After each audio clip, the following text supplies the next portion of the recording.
ఏ కేసులో ఎప్పుడు పాల్గొన్నాడు? 9/1 ఉంటాయి, 1 నెలలో ఉంటాయి. ఈరోజు ఎంతవరకు ఇచ్చినాడు మనకు? 9/10/2026 వరకు ఇచ్చినాడు.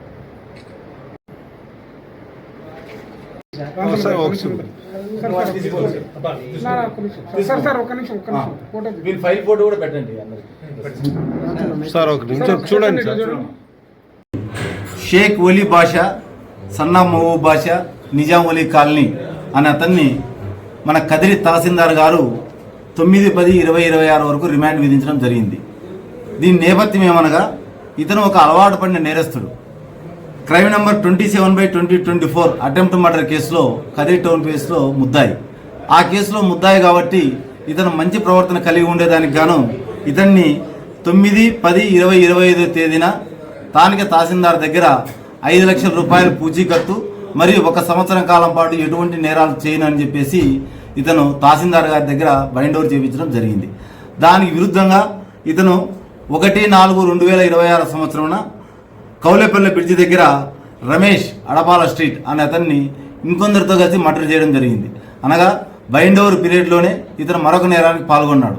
అందువలన బాండ్ పేపర్లో ఏవైతే కండిషన్స్ ఇచ్చినాడో దాన్ని వైలేట్ చేసినందుకు గాను అతని మీద 5 లక్షల రూపాయలు ఎందుకు కట్టకూడదు అని చెప్పేసి తహసీల్దార్ గారి దగ్గర ఒక ఇన్ఫర్మేషన్ ఫైల్ చేయడం జరిగింది. దానికి అనుగుణంగా తహసీల్దార్ గారు అతనికి నోటీసులు ఇవ్వడం జరిగింది.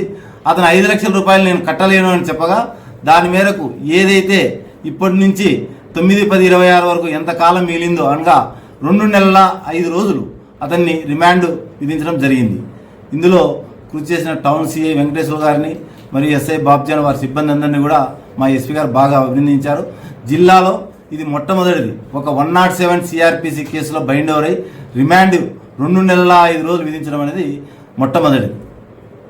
అందరికీ పోలీసు వారి విజ్ఞప్తి ఏమనగా, ఎవరైనా సరే నేరాల్లో పాల్గొని తహసీల్దార్ ఎదుట బైండ్ ఓవర్ అయితే వారు ఆషామాషిగా తీసుకోకూడదు. ఎందుకంటే బైండ్ ఓవర్లో ఆ బాండ్ పేపర్లో ఏవైతే నిబంధనలు విధించినారో ఆ నిబంధనల మేరకు వారు తప్పకుండా మళ్ళీ ఆ కాలంలో నేరం చేయకూడదు. ఒకవేళ వారు ఆ నేరాల్లో పాల్గొంటే అందులో చెప్పబడిన అమౌంట్ కానీ లేకపోతే నేరం చేసిన రోజు నుంచి మిగిలిన కాలానికి కానీ ఖచ్చితంగా రిమాండ్ విధించబడును. మన ఎస్పీ గారు స్పష్టంగా చట్ట ప్రకారంగా లా అండ్ ఆర్డర్ను కంట్రోల్ చేయాలనే ఉద్దేశంతో దీన్ని మాకందరికీ ఆదేశాలు ఇచ్చి ఇంప్లిమెంట్ చేయడం జరుగుతుంది.